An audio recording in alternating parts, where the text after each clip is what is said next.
I would put myself in these situations that were, you know, unrealistic, but they would work out. Like I'd call the manufacturer of these giant steel manufacturers. They don't talk to 23-year-old girls that want to Right. start dealerships. But I was confident and I called them up. I'm like, hey, I want to start a dealership. Do you want to be a manufacturer? The conversations were different than that. But they said yes. And a lot of people wouldn't even make that call. Right. They would have so many what ifs in the middle of it, like, oh, I'm too young. They're gonna know I was just an employee for a year, and they're not gonna respect me, and they're not gonna make me a dealership, and they're not gonna do this. And I just did it. Like I didn't care. I was just so optimistic. I was like, they're gonna say yes, and this is gonna work out, and I'm gonna sell a building before I launch, which happened, and I'm gonna That's gonna sell beautiful. 5 buildings before I sell bigger buildings, and that happened. I'm gonna do this, and I just believed it would happen. I was just a psycho. If I told people these things out loud, they would just laugh in my face. Welcome back to the Strategic Stripping Podcast. I'm your host, Valeska Bloom. Today I have quite a treat for you I'm very excited about. I am interviewing a lovely young girl who reached out to me on Instagram saying that she started stripping on her 18th birthday and she's now 23, and as soon as she told me that she had her own steel distribution company, I was like, we need to set up an interview. So I'm super happy that she was completely on board for that, and she is so helpful in this interview. She's so open, she's so transparent. I had a wonderful time on this call with her, so I hope that y'all enjoy this conversation as much as I did. Hello. Hey, how are you? Good. How are you? I'm doing well. I'm glad that you could make it on. Yes, very excited. I'm fangirling a little bit. I've been binging you for the past 3 weeks. Well, I'm extremely happy to hear that. Is that when you found the podcast? Yeah. So I took some time off from the industry. I took about 8 months off, so getting back into it, it's like, oh, I gotta get in the mood. I gotta do some research. I kind of forgot how to do it, and then I found you and some other resources, and I just got addicted before my shifts. I was listening, and it was a great mindset to get into before work, so super helpful. Yeah, the mindset aspect of it is, I think it's key. I think it's got to be probably the most important aspect of it because it kind of starts there, you know? Yeah, it's absolutely everything. There could be absolutely nobody in the club, and if you have the right mindset and you know you're going to make money no matter what, and you feel good, you're going to leave with, your quota. But if you go in there in a bad mood, you don't want to talk to anybody, you're just going to make nothing, and that's how it goes every single time. I've noticed the same thing. It's so bizarre. It's like, it almost seems surreal sometimes when you've been there all day and if there hasn't been money but you've gone in with a goal, and then it's like sometimes right at the very end it's like the last person gives you to the dollar exactly what you needed. Yeah, and the resilience is everything, because a lot of girls, and I've been doing this for 5 years. I'm only 23 now, but my 18th birthday was my first day. Oh, you went in on your 18th birthday. That's awesome. Yeah, 18th birthday, I signed up and I started. It's something I was thinking about for a long time, just because where I came from, and it gives you so much opportunity, right? That you don't get if you don't have a family with money or things like that. So 18th birthday, I was there, and I always went in with a great mindset because you're 18 years old, the world's your oyster, you're so happy, nobody crushed your spirit. So I was the highest earner at that club when I was 18 to 19 and a half, because I was just so happy and excited for every shift. And I never saw money like that. And everyone gravitated towards me. But as I got tired of it and my mindset changed, my money changed. So mindset Mhm. is definitely absolutely everything. That gives me chills to think about. Did you by any chance, when you in that time frame from 18 to 19 and a half, were you setting a schedule for yourself, or did you have one, or were you overworking, or was it kind of random, or what? Yeah. So from my perspective now, I would say I was overworking, but it never felt like overworking because I genuinely loved to be there. I When I wasn't there, I wanted to go, and I couldn't wait for Thursday or Wednesday or the days I picked just to be there and talk to people and make money. So, I mean, I worked from about Wednesday to Sunday, but now I wouldn't do that just because my body would get tired, and I would get frustrated with certain customers, and I would follow over the next day. But back then I didn't consider it overworking, but it probably was for sure. Right. Yeah, that makes sense. I mean, that sounds like a lot. That sounds like a lot even to me, like for when I first started out. So, my sister and I lived in Florida though, and we really enjoyed having fun. So we did a lot of Yeah. that, and I worked pretty much when I had to. So a huge part of the reason why I wanted to interview you is because I clearly believe that you're doing this right. So, I want to go through a little bit of your background first, just to kind of give girls a better idea of who you are and how it's benefited you and what you've done with it. And there's a lot of women that they have all kinds of different backgrounds, and I think a lot of girls want to get in but are afraid because of their background, not realizing that there's a lot of other girls in their situation as well. So, what was your family life like back then? I mean, you turned 18 and went in the day that you went in. What did that look like? Did you have a religious family at all? Yeah, so I would say we were religious, but for the most part, my grandmother raised me, so I wasn't involved in my parents a lot, and we were just struggling. I grew up with a lot of love, but just money was always a problem. Paying for food was a problem. I remember in high school I was working at Burger King and Chipotle just to help my grandmother, and I was so tired of needing money. Yeah, it's just exhausting. And people who say money doesn't rule the world or money doesn't make you happy, it doesn't, you don't let it be your world, but at the end of the day, you can't help your family, you can't solve world hunger, and you can't fix your problems without money. exactly. I so agree So, with that. yes, I was just so freaking over it, so over it. And I was just looking into a lot of different options, right? I wanted to go to school, which I did. I went to college, and nothing's wrong with college. I personally just don't think it's the most useful thing. I finished and I went, but I wanted to go to school, but I couldn't really afford everything, and my grandmother couldn't afford everything. So I had a friend that was doing it, and she was making so much money, and I was just like, "Fuck it, I'm gonna go on my 18th birthday." And I went in and I got the job, and I never looked back. And honestly, one of the best decisions I ever made. Yeah, seriously, me too. So you had a friend that was in. How long was she in for before you started? So I met her at Burger King. So she was the manager there. And I That's don't know. fascinating. Yeah, and I don't know why she was still working there. She left, obviously. She's making way too much money Yeah. dancing to continue being the manager there. But she was kind of like a mom to me, and I saw she had a great car, and she was taking care of her son, and she was making all this money, and she never really would complain about how little we were making on our shifts. And I was just like, what are you doing? What's your secret? And she was like, honestly, I dance. Every weekend I dance. And sometimes I make 1,000 a night or a little less, but I always do pretty well. And it's really, really helpful because what What we were did you making, think? I was a little shocked because I was a good girl. Like I was a virgin my whole first year of dancing. Me too. Yeah, and which people think is so weird. They're like, "You danced and you never had sex?" Yep, I did. Like Like I you're was the a first person I think I've actually talked to that's been in the same boat as me. That's awesome. Yeah, yeah, people think we're like these over-sexualized girls that went in Yeah. because we were so sex hungry, and but no, Yeah. I was this little goody two-shoes, and I went to Catholic school on a scholarship, and I was just like, I don't think she even wanted to tell me. When she finally confessed it, I was like, "That's great." And she's like, "Really? You think that's great?" I'm like, "I think that's freaking great. I can't wait for my birthday. I'm gonna roll up on my birthday." She's like, "No way." I'm like, "Yeah." I bet she wasn't expecting that response. That's hilarious. Yeah. What a wonderful thing. I find it fascinating that she had like she was really surprised that you were super excited about it. And I'll tell you what, I have always noticed that to be the case when I tell people what I do for work.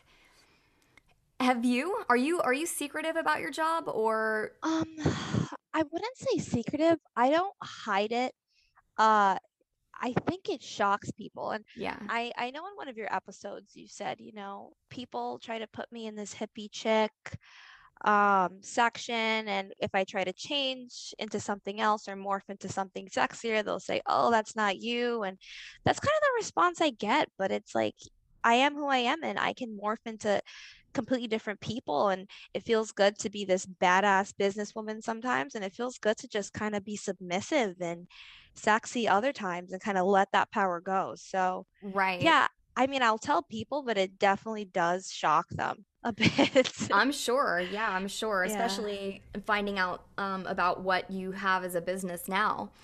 So, when you first got started, how did you feel? Was it like, I mean, did you go in a little bit afraid? Did you go in excited? Yeah, like that's something I also want to warn newbies about is you're gonna go in and it's sink or swim, right? And some girls go in like I went in and I was just ecstatic and I loved my job and I had so much fun and I loved the friends and I loved the customers. Like I loved the customers. I loved even the assholes. I loved every single one. I loved the That's experience. It was I interesting. wish I could go into that fantasy land I was living in when I was younger doing this job because I was just making bank because I was genuinely so happy. So my first week I was ecstatic. My first year really I was ecstatic. Until my self-care kind of dropped down a bit and my I kind of let my boundaries go and I let managers make me upset and clients make me upset and that's when it became not so fun anymore and I stopped making money the way I used to. That is really interesting. I wonder if, I mean, you said it already before that that really was the reason why you were just so excited was because you had never seen money like that before. You had never had money like that before. So maybe it was easy to just brush it off because you didn't care because you went home with so much money at the end of the night anyway. Yeah, exactly. When that's something you've never known, Right. anything can really happen and anyone can be an asshole. But I made $1,000 tonight, so I don't care. I'm happy. Right. I don't even Right. remember what happened because I have this money. So everything kind of rolled off. But as you get more spoiled and accommodated to that shiny cover kind of comes off a bit, and you Hmm. start to realize if you don't take care of yourself and set your boundaries, it wears on you. Right. So that's definitely Yeah. something to think about for sure.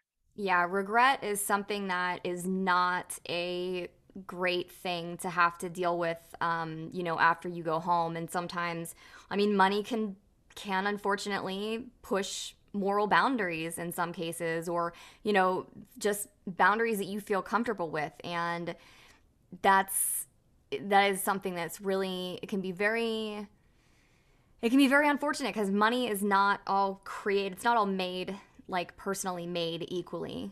So Yeah. that's a really good insight for, I mean, even for ladies that are already doing the work is, if you go home feeling bad about yourself, like was it really worth it? Probably not. So, especially in the long run. So, that's very interesting. Well, what has dancing taught you? If you had to say something that's really helped teach you, what would it be? Yeah. So dancing is absolutely amazing for young women because it teaches you the most valuable skill in life, and that's sales. Yeah. Everything is sales. Yep. Everything in life is sales, whether you believe it or not. And if you can sell, you can do anything. Hmm. And dancing taught me I can talk to anyone, I can sell anything, I can sell anyone, and I can make people like me. And that skill is it's just such a gift and it's gotten me so far at such a young age. So for That's sure, wonderful. yeah, that was That's the an best thing I learned. incredible insight. And you saying that, like, I really hope that everyone realizes that they can do it too. I mean, if even if they're not happy with their physical looks, if they're not happy with who they are, you are never stuck. You can always improve. There's always improvements, and sometimes they might feel slow and it might not feel like you're getting anywhere, but if you keep doing things to make yourself feel better, like you mentioned, personal care, I think is so important. Exercising, meditating, there's way more and more science and stuff coming out now on the powers of meditating, and it's Mhm. completely changed my life. Doing yoga can help make you feel better in every way, like balance and tenacity, and I mean, like everything. I feel like when you first got in, how did you feel about yourself? Did you find yourself attractive? How did you feel about yourself? Um, I mean, I've always been big into fitness, so Oh, I good. was overweight, I think, when I was freshman in high school going up, but towards my senior year, I've been working out for a bit. I felt really good about myself. I was excited to show my body. And I think Right. that, and I don't even, I think I'm in way better shape now than I was when I was 18 years old. But I thought I was the hottest thing since, I don't know, When you were Madonna. 18. Yeah, when I was Yeah. 18. Like and there would have been girls that are probably 10s and I was a solid 7, but in my head I blew everybody out of the water. I Well, thought I was just so hot. and because of that, you probably did. I mean, it sounds like you were a or the top income earner there for, for a while. So Yeah. again, this goes into like where your mind's at is more important than physical looks. I mean, honestly, I find it so much more important than physical looks. Oh, 100%. And there's girls I've met that are just stunning, drop dead gorgeous, not a flaw, and they'll leave with nothing. And then my my average butt was going in there making a lot of money and always making more than them. And it's just because I believed I was great and I was so happy and I thought I was sexy. So your mind is such a powerful thing. And if you have confidence, anything is possible, especially in this industry. It's Right. everything. I People completely are agree with gonna that. adapt to your confidence. They truly do. That's such a great way to put that. And part of the reason why I feel like I semi regularly mention exercising is because if anyone is like depressed or not feeling good about themselves, exercising really helps like chemically eliminate depression and feeling bad about yourself and whatever. So even if you're just doing a little bit of it to start, you'll be building that confidence. I think it's key in some cases in feeling really confident. Yeah, and anything that makes you happy, right? So exercising is going to release those endorphins. Yoga is absolutely great for a lot of girls. Running, just something. Do something to take care of yourself. Take that hour out of the day to take care of you and make yourself and your body healthier. And it's definitely going to help with your mental health and your shift later for sure. I love that you said take that hour of the day for self-care. Do you have a self-care routine? Yeah, so right now, when I was younger, I didn't, which is why I had such bad burnout and I kind of crashed and burned in the industry towards that first little spurt of dancing. But now I actually take care of myself. Like I'll do Epsom salt baths and Mm. I'll make sure I do my weightlifting schedule because weightlifting makes me very happy. It makes me feel sexy. I'll do that 3 to 4 times a week and I'll do my cardio once a week. And even if I don't want to get out of bed and do it, I make sure I do those workouts. I make sure I do that bath. And I make sure I take care of myself. That's wonderful. Do you take an Epsom salt bath once a week or was it more? I'm kind of a crackhead now. Like I'm filling that bathtub up a couple times a week lately. I I think don't that's know if that's I think that's bad for great. you, but No, yeah. I highly doubt it. I think it's probably great. Honestly, I have some candles in my bathroom and I love to get in there and just listen to music and Yep. take an Epsom salt bath. I think it's oh my God, it's such a great feeling. Oh yeah, it's so good, especially for your muscles and everything you're keeping inside. It just lets it out and gives Yeah. your body a break. So that's a big recommendation. Yeah, I I think would agree girls with should be that. doing for sure. Yeah. I also got a like a body or a bath pillow, like a full length bath pillow. Have you ever seen any of those? No. Oh my God, they're incredible. So you're taking full naps in there. That's my next Yeah. level. Yeah, there's like it comes with like a like it's like a bed with a pillow and like it's I mean it I don't know if there's anything better. It's truly phenomenal. I have So to get one of those. yes. Yeah, there's a lot of them. I'll send you a link to the one that I got. It's really great. I think the Yeah, pillow for on sure. mine might actually be a little bit too big for me, but it might also depend on your bathtub too. So that was at a different house. Now the bathtub I have is like more like a jacuzzi tub, so it would actually probably work perfectly here, but I don't have it here with me. But I'll send you a link so you can get an idea because it's incredible.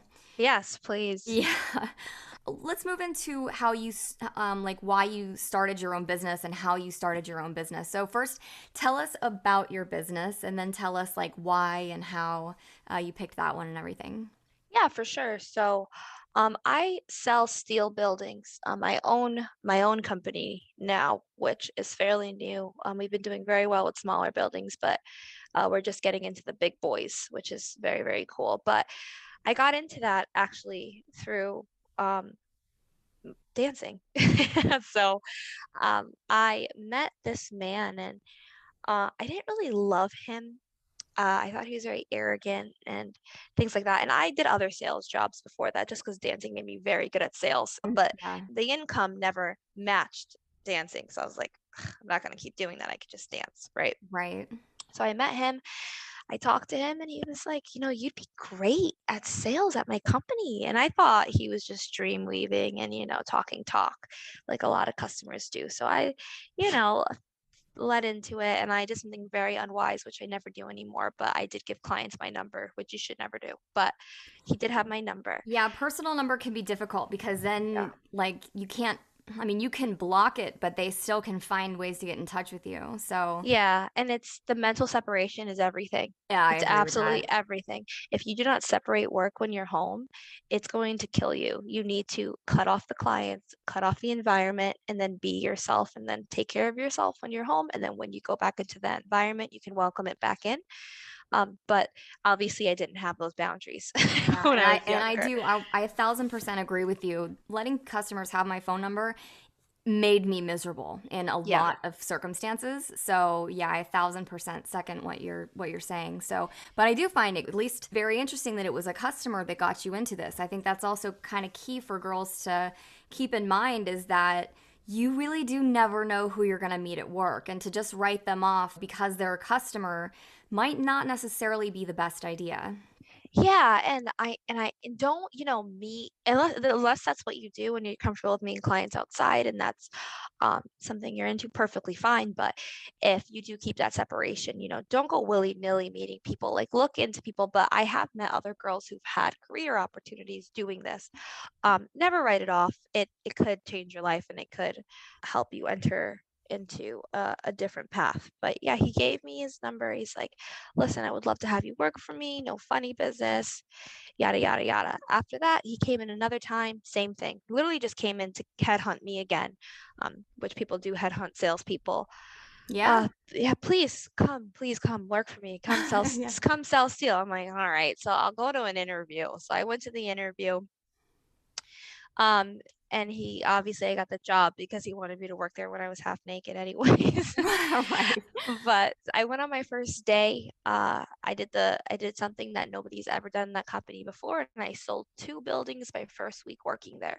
That's And I was incredible. the only woman on the sales floor. And I was top salesperson my first month working there, and I was top salesperson every month ever since. And I was making way more than I was making dancing, and I was on cloud nine, and I was selling all these buildings, and I felt unstoppable. And I took a break from dancing because I was making all that money selling steel. But at the end of the day, it just wasn't the best fit for me because he had issues. I saw his business crumbling, right?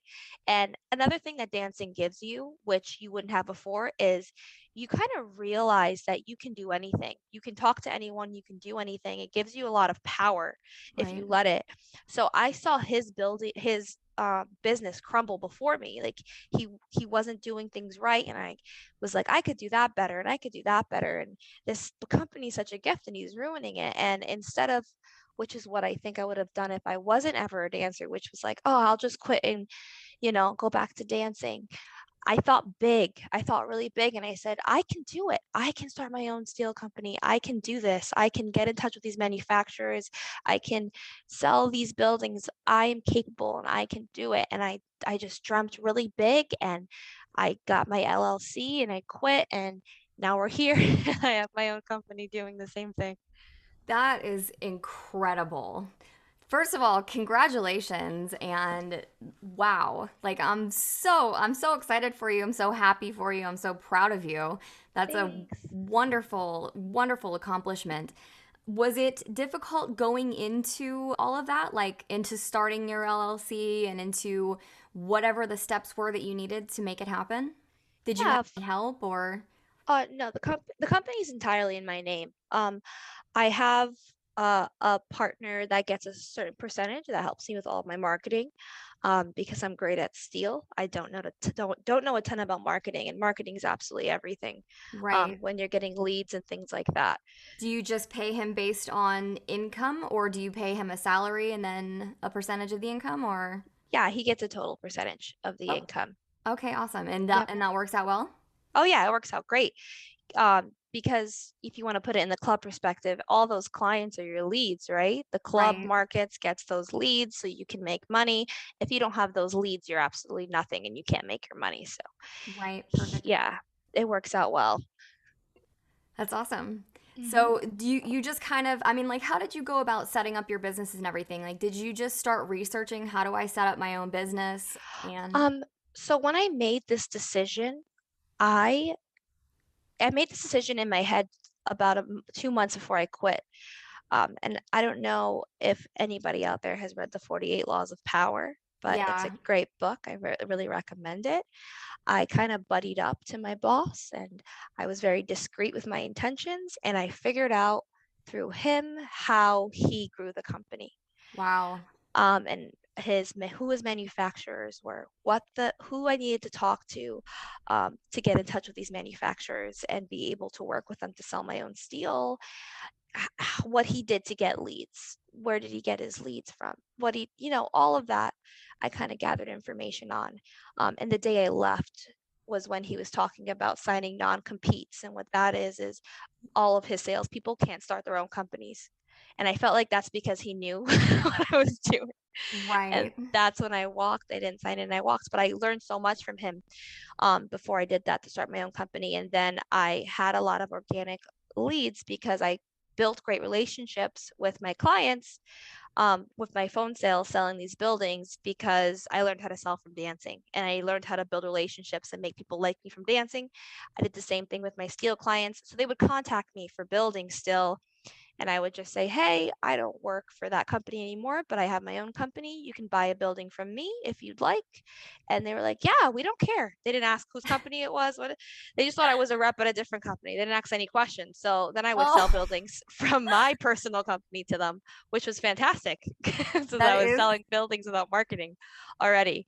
wow. That's awesome. Do Yeah, it you was think he great. knows your old boss? Oh, for sure. I Yeah, mean, that's what I figured. I think what really made him dislike me was I tried to headhunt my coworkers at my old Oh, company. wow. Yeah, there was some guys on the floor that were just really good at sales. And what I want is to get some boss bitch strippers to work for me. That's my main goal. Because Ah. who's better than than us, right? Yeah, I agree with Uh, that. And yeah, it's I think that that's a really important. So one of the things about getting into dancing is that makes it so hard to get out of dancing, I've found, is that like you said, you went into sales doing other things and none of that it ever added up to the same kind of money that you could make doing what you're doing now. There are jobs like that that we could get into, but nobody knows what they are. I mean, you happen to well, somebody came in and found you and then, you yeah. tried it out and did extremely well. So, I think that's a great idea and I mean, if you want, you could say the name of your company and girls can go and apply if you want. It's totally up to you. The only reason I won't say it is because is my name on it. I don't want people to um Okay, sure, yeah. no problem. But if you change your mind, let me know and I'll leave a link to it or something. So, because I think that that's a really great idea for you. I mean, not maybe saying it here if that makes you feel uncomfortable at all, but either way, getting dancers is I think a wonderful idea. I mean, even if you go into strip clubs and find the girls that are clearly selling the best and, ask them, hey, would you like to make a lot more money working for me? I used to be a dancer and now I have my own steel company and I made a bunch of money doing it as a sales rep. I mean, I would imagine anybody would be like, yeah, I'll come give it a try, you Yeah, for know? sure. And I find myself doing that now because now I am dancing again. Because it is a fairly new company and I'm trying to build the marketing budget with not for my profit. I'm trying to keep my profit, put it back into the company if Okay. need be, and then use dancing for my marketing to be able to have a good marketing budget and get as many new customers as possible. So I have been looking at the highest earners where I work, and I think I need to go up to them and just give them my card and be like, hey, you want to sell steel? Yeah, I mean, I would definitely let them know that, you made more money doing that than even dancing and tell them you started your own company with it now, but you really would like some, some badass bitches in there helping you sell, and they could make more money than they could dancing. And some of them are probably super ready to get out of dancing if they found something that they could make more money doing. So, Yeah, exactly. Like when I started selling steel as an employee, I was done. Ugh, I was so right. done with dancing. I was so beat down. I had no self-care. I was just ready to leave. So that really was my gateway that I was like, oh, I can do something that makes more or equal. And I got to leave, which was great. And then when I went back in, I really did want to go in. I wanted to go back in. I wanted to help grow this company with more capital. So definitely a different mindset than when I left. But Yeah, it's no funny kidding. because the girls that don't want to be there are the girls that are going to be lower earners. I didn't make anything when I didn't want to be there. Right. I know exactly what you mean. I've walked away from the industry lots of times because that's kind of where I would, get to. It was like, oh my God, I do not want to be in here. And I'm still pretty good at making money even when I really don't want to be there, but kind of, I feel like I more so do that in spurts instead of like longer term, going in for 6 months at a time or something like that. But I also never set a schedule for myself, which I think really hurt me in lots of ways because for me, it was like every single day I could, think I should be at work right now. And then I would drain myself just based on that, which was ridiculous. So, Yeah. yeah. So, well, what kind of advice would you give to ladies that have what kind of advice would you give to ladies that would like to start their own business? Um, I would say just do it. Just do it. Just do what you want to do. And I know you come up with all these whys and you want to sit there and think, but at the end of the day, the only thing that's going to give you momentum and keep you going is action. Just keep on staying in action and doing what you need to do, and don't even think about what could go wrong, or because that's what's going to stop you. You're never going to do it if you just sit there and think. Just do the next step to start it. Do the next step after that. And as long as you stay in action towards your goal, you can do anything you want. And use your money wisely. Like if you are a dancer, think long term. Don't think this is enough to get by. And I know this is something you talked about as well, which is um, a reason I really liked your podcast. You thought a lot like me, but don't think that this money is just something that's going to pay my bills now and get me by now. Think big. Think of the bigger picture. Don't just float through life, because if you think of what this money could propel me to do, like a business, how I can invest this money into making my life better, making easier income and making more income, you're going to end up doing it. If that's how you are thinking every single day, your subconscious is going to take over, and that's what you're going to do. You're always going to be in action, and you're always going to be thinking of ways to use all this money to make your life better, and you're just going to apply it instead of just dealing with where you are at now and living in it. Right. And the time goes by. To not have anything to show for it is quite depressing. So, okay, so you set a goal, right? To start your own steel company. Hmm. And then how did you keep taking action towards these things step by step? I mean, did you have any difficulty with getting organized? Did you just kind of keep pushing like, okay, I can do this, next I'll try this? Or how did you make progress? Did you know you were doing the right things to make it happen? Was it just kind of winging it and just going? Or um yeah, I'm a really positive person to the point where I'm delusional, I think. I think that's great. I think that that's Yeah. helpful. So I would put myself in these situations that were unrealistic, but they would work out. Like I'd call the manufacturer of these giant steel manufacturers. They don't talk to 23-year-old girls that want to Right. start dealerships. But I was confident and I called them up. I'm like, hey, I want to start a dealership. Do you want to be a manufacturer? And the conversations were different than that. But they said yes. And a lot of people wouldn't even make that call. Right. They would have so many what ifs in the middle of it, like, oh, I'm too young. I They're gonna know I was just an employee for a year, and they're not gonna respect me, and they're not gonna make me a dealership, and they're not gonna do this. And I just did it. Like I didn't care. I was just so optimistic. I was like, they're gonna say yes, and this is gonna work out, and I'm gonna sell a building before I launch, which happened, and I'm gonna I'm That's going to sell five beautiful. buildings before I sell bigger buildings. And that happened. I'm going to do this. And I just believed it would happen. I was I psycho. They, if I told people these things out loud, they would just laugh in my face. Right. And that's part of the reason why it's better to not tell people stuff like that beforehand, before it happens, because of that kind of thing, I guess. But I have that exact thing in the psychology of selling video. Did you hear that one or see that Oh, one? I heard them all. I would listen to them and I kind of like I was self-diagnosing when I would listen to your podcast, which was also great. I'm like, oh, she's so right. I'm so optimistic. That's probably why it worked out. Yeah. When I was going through the same thing, I was like, this is why I've been able to make so much money at work, is because that's me. I am the just ridiculously optimistic person. So, Exactly. yeah, so that's really cool. So, you just kept believing it was going to happen and you just kept going for it. And it sounds like you were setting smaller goals along the way. I'm going to sell a building before I launch. I'm going to sell 5 buildings before a bigger one. And you just kind of kept setting goals. Did you have any kind of process for attaining those, like writing these things down and then kind of going through a list of things to go for that day? Or what was your process? I'm really curious. Yeah, yeah, of course. I would love to say I had a process, but the first time I wrote down my goals was listening to your podcast. Oh, that's awesome. Yeah, yeah. So that's when I started actually writing these things down when I heard what you said and how important that was. But I don't think I really had a process. It was just kind of power through. And I spoke to somebody who trained businesses and he said, you just got to give birth. And I thought that sounded so weird, but you're pregnant with your business and you just have to keep on pushing and pushing and pushing. And every day I woke up and I mean, I don't want to bore people with the business organization. No, Like, please do. If they don't want to hear it, they can skip it. I want to hear it.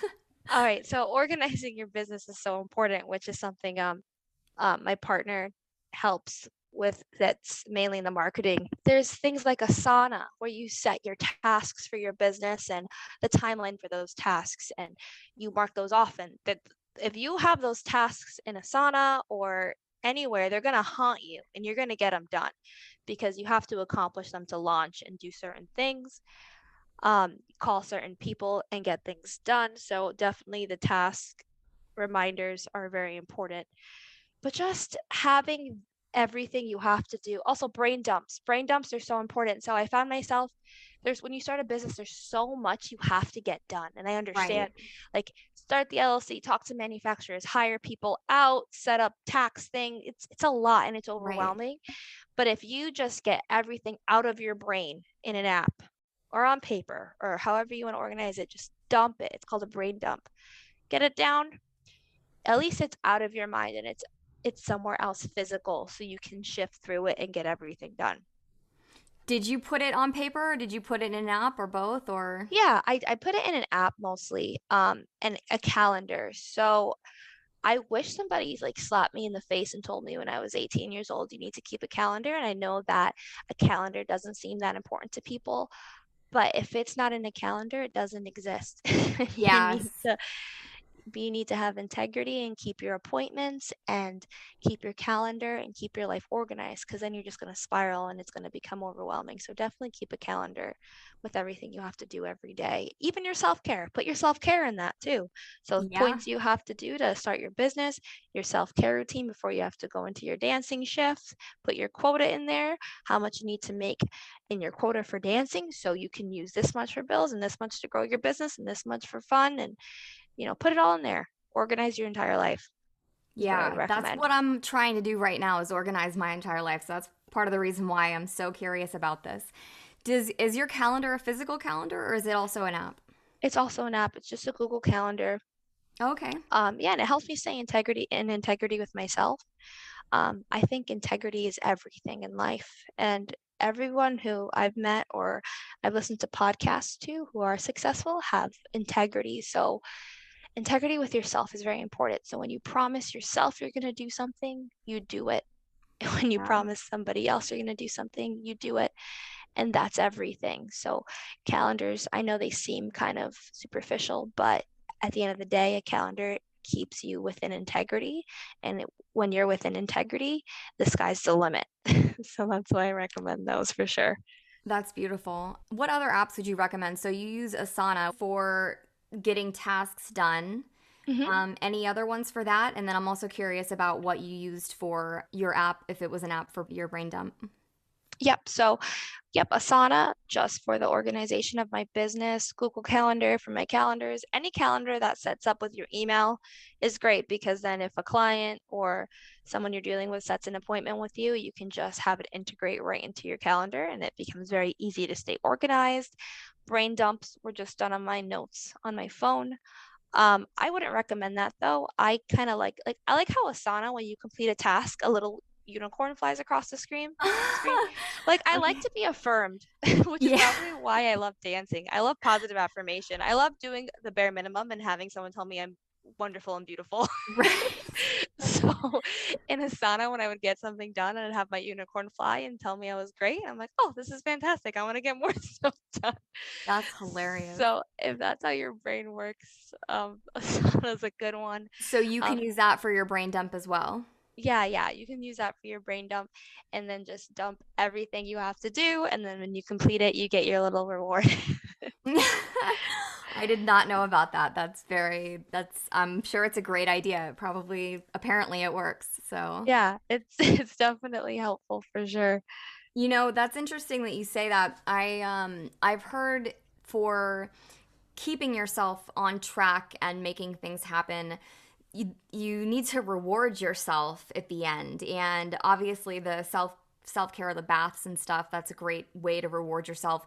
But truly, if the unicorn going across the screen, like if that gives you an endorphin rush, if that makes you happy, I that would technically be considered a reward. So that's a great idea on their part. I wonder how long they've had that in there for. That's a great idea. Yeah, and I think it works well with my brain. I think that's with like how a lot of dancer brains work, right? Because whatever we do, we get affirmed for during Right. our shift.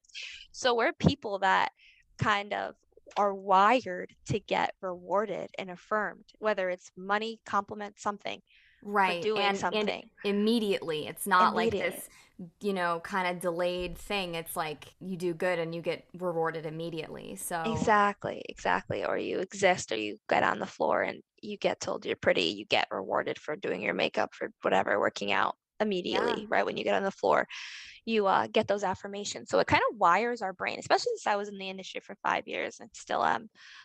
Definitely, I think my brain was rewired to need affirmation. So something has to reward me, which is why I don't think I could do anything that wasn't sales. I couldn't just run a company. I would have to run a steel company where I sell a building and get rewarded with money. If I don't see that Right. reward coming in, that sell, I get bored.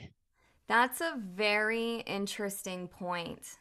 That's a really interesting point because I've wondered about myself why I have such a hard time with delayed gratification. Hmm. And I'm pretty sure you just explained that. Oh yeah, you're Because conditioned. we've been conditioned to just get rewarded immediately, and why wouldn't we want that, right? That's better than delayed gratification, isn't it? It's like, Exactly. We so we don't so have to patience. right. So to find ways that to make that work for you, to make it happen, that whatever you do get rewarded immediately. That's great. I mean, yeah, thinking about the idea of working for somebody else and getting a paycheck like every other week is like, how could anyone do that? Like that just sounds so counterintuitive to me. It sounds such a bad idea.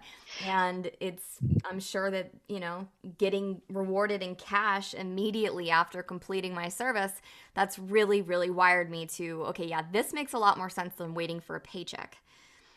Yeah, So, exactly. And I like to tell a lot of people, like I've had friends come to me upset that have tried to get out of the industry and they can't understand why, oh, I can't stay with any other job and I can't just get a paycheck and I'm so lazy. And it's, you're not mm, lazy. You just need effort-based income. You right. are wired for effort-based income. And that doesn't mean you're lazy and you can't have a normal job. It just means that you are wired to make more money than other people Yeah, because with effort-based income there's usually no cap right. and that's what you like. the amount of effort I put in reflects the amount of money I make and how successful I am and how comfortable I am financially. And I think that more people should be wired that way. Oh my God, me too. And I think that, if more people understood that it was possible for them, more people would probably give it a try. But, going to think about getting a sales job, I don't think a lot of girls, I don't think most probably, I mean, I don't think I even thought about it. When you go into a strip club, you don't realize you're signing up for a sales job. And then you just kind of figure it out. And I think that, and, the idea of applying for a sales job, I just think most people would pass on that because they're like, well, I don't know how to sell. Well, most people getting into stripping don't know how to sell either, but then they just figure it out. Hmm. Yeah, and I don't think that these dancers are realizing, especially the ones who have been in the industry for a few years, they were in sales training. Right, You are exactly. in sales training. You are able to sell anything. And it was so weird because when I went into that steel job as an employee and I just started selling buildings, everyone was looking at me like I had, you know, a horn on my head. Like, A unicorn horn. how are you doing this? How are you selling so much steel? These are huge deals. A building is sometimes 80K. It's the crazy Right. amounts of money. And I was just calling these people up asking for the money and everybody was so amazed. And it's like I just felt like they were a customer in my club. Like, are you gonna pay or not? What's going on? Right, exactly. I Yeah. love that. That's such a great thing. Yeah, that's such an I mean, at work, it's like of course this person's going to pay. They're in here. Why would they come in here and not want to get a dance with me? Like of course they're going to. Exactly. So, going about that in any type of sales job, I feel like is probably did customers call you or did you call them in your sale company? So it was kind of a boiler room. Like, imagine Wolf of Wall Street, just a bunch of dudes hitting the phone. So I there was Oh, inbound calls for sure. We had a lot of inbound calls. But it was a lot of outbound calls. And thankfully with steel, it's mostly hot leads, people that want buildings. So we didn't get any cold calls that I was doing, but I would call 100 people a day sometimes and close only two that week. but I would Yes. imagine the commission check on that was massive. Oh yeah, absolutely massive. Yeah, Absolutely. And enough for me not to go into clubs. right. For sure. But And yeah, I would imagine that would be, I mean, that's an interesting thing to wonder about how, like, how many, if you knew your average of times that you asked a customer at work, like in the club, for dance, right? Like to figure out the cost average per, instead of calling 100 people and getting two, how many customers in the club would you have to go through to make the same amount of money as you did from, calling all those people? Like, I don't know. I would be very curious to see how that kind of balances itself out because you don't have to go into a club and and that, I mean that job is it can be pretty exhausting, right? If you're not taking care of yourself and not going about doing it right and everything. So I don't know what the mental work is when it comes to calling 100 people though and getting turned down. Like I don't know what that does in terms of like feeling physically draining or mentally draining or whatever. So I'm just kind of talking out loud here. I find that to be really interesting to wonder. yeah, and I don't think that it was any less or more draining than Hmm. dancing Wow. because I would be like, sometimes the last person to leave. And then I could make it was more instant gratification with dancing. But I at the end of the day did make more selling buildings than I did ever dancing. That's great. Yeah, but the mental work was it was pretty intense for sure. But what I will say, and I would like to touch on, is the reason I was so successful in sales outside of dancing was I was that girl that when you told me no, I went back 5 times. Love And it. I was that steel person that when you told me you didn't want the building right now, I would still call you every day that week. And by Friday, you were worn down and you bought it from me. Seriously, every day you called back every day. Yeah, I'd be like, hey, I know you said you didn't want that 40 by 60, but I just want to let you know that if you took it today, I would take 1,000 off for you. And they're like, Oh no, ma'am, I don't want it. Like, you don't have to call again.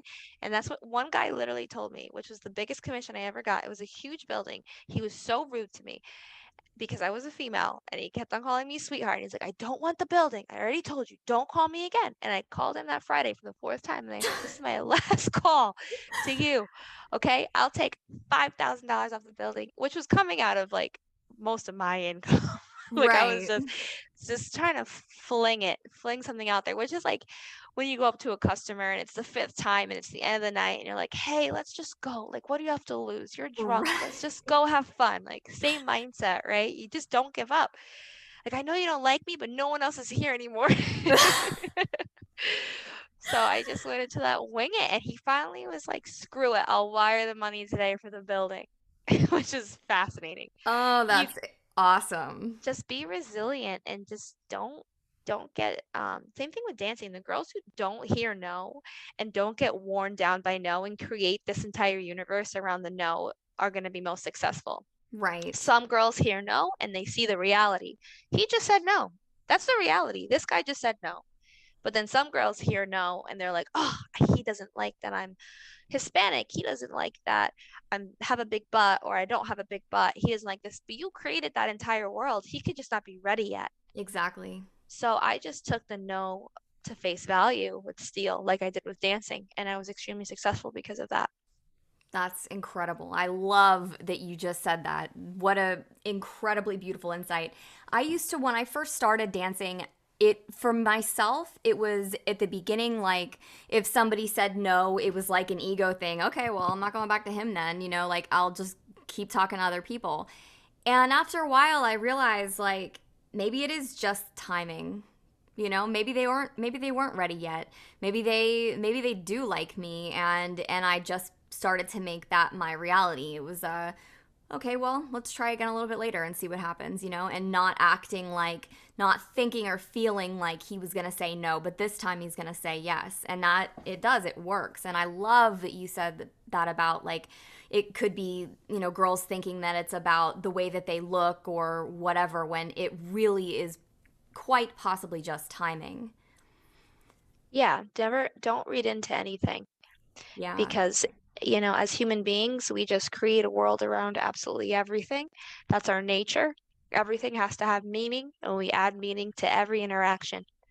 If you can shut that off, which takes practice, yeah, and even I struggle with sometimes, you are going to be great in sales, you're going to be great with dancing, and you're going to be great in life if you just take away all that meaning and just take things for how they are. The right. possibilities are endless, especially for dancing, because you're just going to go up to everyone 8 times and make a bunch of money. Exactly. Yeah, exactly. And to just leave your ego out of it if it's like, cuz it probably doesn't have anything to do with physical looks, and even if it does, they'll still probably say yes eventually. I mean, I've had lots of customers that have told me they're like, "You're not actually physically my type at all, but I like you and I want to come with you." And it's like, perfect. Okay, it works for me. Yeah, personality's everything. Haven't you been on a date with a guy that isn't your type physically, but he just is so funny or smart? Yes. And then that, turns you on. Like personality is everything. And so many girls get Exactly. caught up, like, I can't go over to old guys because I'm not a skinny white girl, or I can't go over this rowdy group because my butt's small. Go up to everybody. If they like your vibe, they're gonna give you money one way or another. Exactly. And saying all that stuff, I can't go up to rowdy guys because of, whatever. Like that's there it is again, that meaning thing. We're making up meanings for other people that and we have no idea if we're right or not. But in our heads, it seems so real. But it's probably not. Oh yeah, meaning ruins life. If you give Yeah. life meaning, it's gonna ruin it. Life is meaningless. That's how I you need to walk through life. And that sounds messed up. And when I first heard that from a group I did, I was like, what? Life has no meaning? That's horrible. Life has meaning. Life is not meaningless. No, life is meaningless. Absolutely meaningless. It means nothing. I know exactly what you mean. I feel that. And until you give it a meaning for yourself, and even if that's like, just keep going. Like, what all can I do with this meaningless life? How can I make it mean something at least to myself? What can I do with myself or with the world around me to at least be happy? Yeah, it opens up a world of possibilities when you have a clean slate like that and nothing ever mattered and nothing will matter. Oh, you can do anything. I agree. I Yeah, definitely agree with that. It does. It gives more of a, well, why not just try it? Why not go for it kind of attitude and feeling, because it doesn't matter either way. exactly. That's wonderful.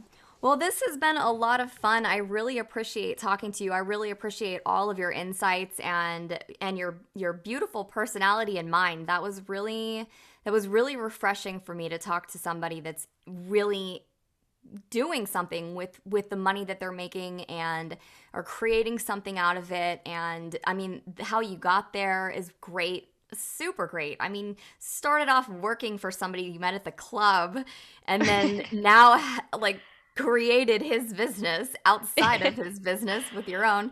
Like that's an incredible story. I'm really, really, really glad that we had this conversation. Yeah, and thank you so much. Please keep doing what you're doing because, oh, you're just a light. You really are. I have to I say, I was really so refreshed. I was like, thank God she's talking to girls in the industry and having them see themselves better and see the world differently and use this money to elevate themselves because we need more of that for sure.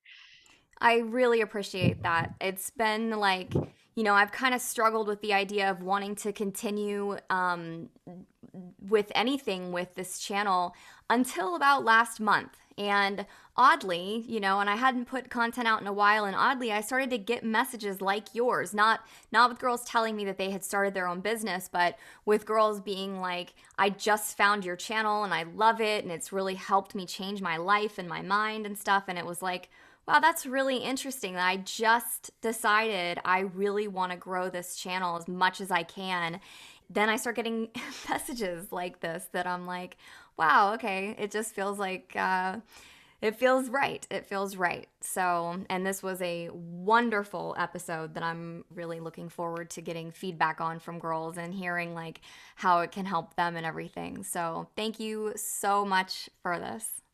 No problem. You have a great night. Thank you again. It was wonderful talking to you.